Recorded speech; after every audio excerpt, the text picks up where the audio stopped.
¿Qué tal, queridos amigos? Por ahí me encontré con un buen amigo quien, en plan un poquito de reproche, me decía: no te olvides que el gobierno no es de un solo hombre. Y hacía referencia a Luis XIV, aquel rey sol de Francia, quien se atrevió a decir aquella sentencia célebre: el Estado soy yo, con una soberbia inaudita. Yo no creo que esté muy lejos de esa soberbia inaudita el señor López. Por cierto, es curioso, pero observen lo que le dicen los diputados de oposición al presidente de España. Prácticamente lo mismo que le decimos los mexicanos al señor mandante Pelafustán. Ya no voy a decir presidente, porque hay amigos que me reclaman que a veces se me vaya y le diga presidente al señor López, y no lo debo decir porque no nos representa. Hay un gran sector de la población que no está representada por Andrés. Y no está representada porque él mismo nos ha ofendido, nos ha segregado, nos ha enrolado en un círculo vicioso del conservadurismo, de los golpistas, de los traidores, no sé cuántos epítetos nos ha dirigido. Entonces no podemos estar dentro de la gama colectiva a la que gobierna López. Sencillamente somos los segregados, y somos millones de segregados. Ya lo va a ver el 2 de junio.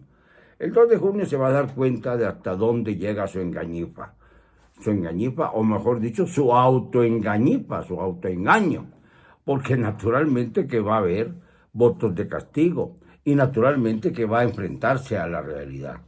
Y no dudo, ni tantito así, que vaya a ser el primer mandante que llegue no a la chingada, a su rancho. Perdónenme aquellos que se molestan un poco que porque digo malas palabras. No, es el nombre del rancho. Y el que utiliza ese lenguaje vulgar es el propio mandante Pelafustán. Así que no me acusen por lo que no soy responsable. No se va a ir a su rancho, se va a ir a la cárcel. Es donde debe estar, porque hay muchos procesos penales ya en curso, aunque estén detenidos por ahora, pero ya están presentadas las denuncias y es muy difícil que pueda solventarlas al paso del tiempo. Creo yo que esto es el terror más grande que tiene el señor López acerca de cómo van a acomodarse las elecciones federales del próximo 2 de junio. Ahí es cuando veremos y mediremos el alcance de la soberanía popular, de la fuerza del colectivo, para no continuar bajo un régimen que tiende al fascismo y a la dictadura. Pero bueno, repasemos el gabinete del señor López. Vean ustedes, como secretarios de gobernación hemos tenido tres secretarios de gobernación. Primero, Olga Sánchez Cordero, a quien se llamó el florero, porque simple y sencillamente estaba puesto ahí, quizá para alegrar con margaritas el salón presidencial o el salón de Bucareli, que quieran ustedes mencionar, el famoso salón verde de Bucareli, pero que no tenía ningún poder de decisión. Fue sustituida por el tabasqueño hermano fraternal del presidente.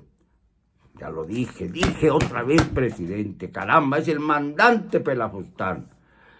Y gracias a eso llegó a Dan Augusto López Hernández, que además es hasta pariente del señor López, y francamente lo único que hizo fue tratar de meterse a la pelea por la candidatura presidencial de Morena con muy escasos resultados. Por eso se separó de su cargo y en su lugar entró Luisa María Alcalde Luján. Bonita ella, simpática, agradable a la vista, pero terriblemente torpe en cuanto a sus posturas políticas, porque depende, claro, de lo que la maneje, de lo que le indique, de lo que le dé línea el señor mandante Pelafustán. Entonces ahí estamos perdidos.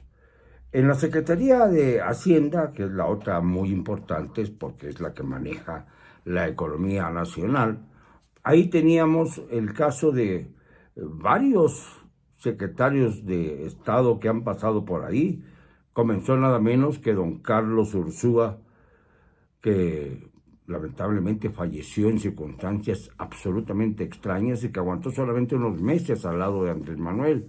Él tenía un concepto de cómo manejar la economía mexicana bastante cercana a la posibilidad de impulsar un crecimiento. Y lo que ocurrió fue que, como no se entendieron, el señor Carlos Ursúa se separó del gobierno y entonces vino a sustituirlo el quien está ahora en el piso del Banco de México. Y finalmente, acabó el señor Antonio Herrera. Sí, Antonio Herrera. Pues a él se le cayó la economía al grado de que tuvimos un crecimiento a la baja de 18%, lo que nunca había sucedido en la historia de México. No se puede hablar de decrecimiento porque ese es un término que espanta a los economistas, pero sí de crecimiento a la baja en 18%. Se fue finalmente este personaje lamentable y vino alguien que tenía fama de ser un gran organizador financiero, Rogelio Ramírez de la O, actual secretario de Hacienda, que no ha hecho nada más que mantener las cosas como las había dejado Antonio Herrera, es decir, más allá del subsuelo. Esto es lo que hizo el secretario de Hacienda de antes y lo que hace el secretario de Hacienda actual. Pero hay unos nombres de personajes que, siendo titulares de alguna dependencia, no son conocidos por nadie. Por ejemplo, ¿ustedes conocen al señor Miguel Ángel Maciel? Pues este señor es nada menos que el secretario de Energía. Y nadie lo ha visto, nadie lo toma en cuenta. Y por el estilo, hay muchos secretarios de Estado. Por ejemplo, en el caso de la Secretaría del la Secretaría del Bienestar, Ariadna Montiel, ¿ha hecho algo? ¿Ustedes saben que hubiese hecho algo en una Secretaría de reciente creación? Y por ahí andamos igual en la Secretaría de Agua y Desarrollo, de Agricultura y Desarrollo Rural. ¿Conocen ustedes a Víctor Villalobos? ¿Han escuchado que haga algo? Y por el estilo podemos hablar de quienes han pasado por la Secretaría de Educación Pública. Empezó Esteban Moctezuma, un remedio del priismo más anquilosado, y duró muy poquito tiempo.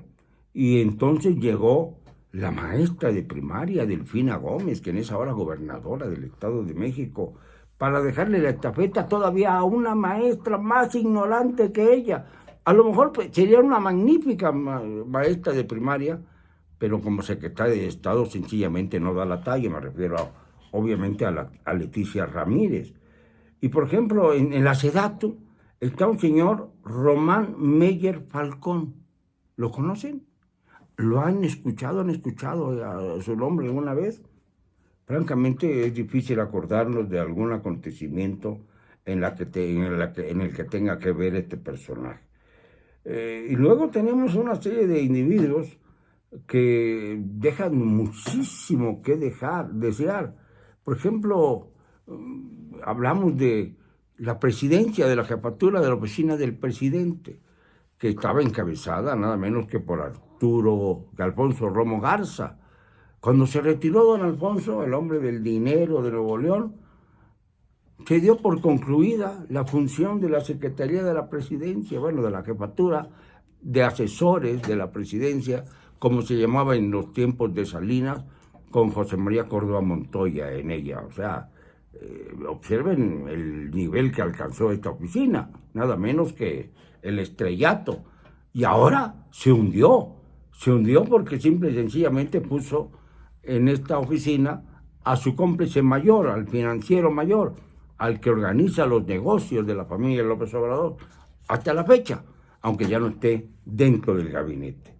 Y así por el estilo, ¿qué podemos decir del director de la Comisión Federal de Electricidad, muy conocido, eso sí, Manuel Bartlett, que realmente es la pus del organismo putrefacto de la Cuarta Transformación. No se le puede considerar de otra manera. Y así por el estilo podemos hablar de los que han sido directores del ISSSTE, que nadie da un peso por ellos hasta que llegó la hermana de la secretaria de Gobernación, Berta, alcalde Luján, a esta secretaría como compensación porque no fue ministra de la Suprema Corte de Justicia, ganándole el puesto la ineficaz, ignorante e inútil Lenia Batres Guadarrama, hermana del jefe de gobierno de la Ciudad de México. Estos son los personajes que acompañan al presidente, y así lo digo, al que le dice presidente López Obrador. Me cae mal decirlo, pero ni modo, hay que decirlo, para que no digan que el gobierno es de un solo hombre. No me van a callar. Y lo digo con cero cobardía.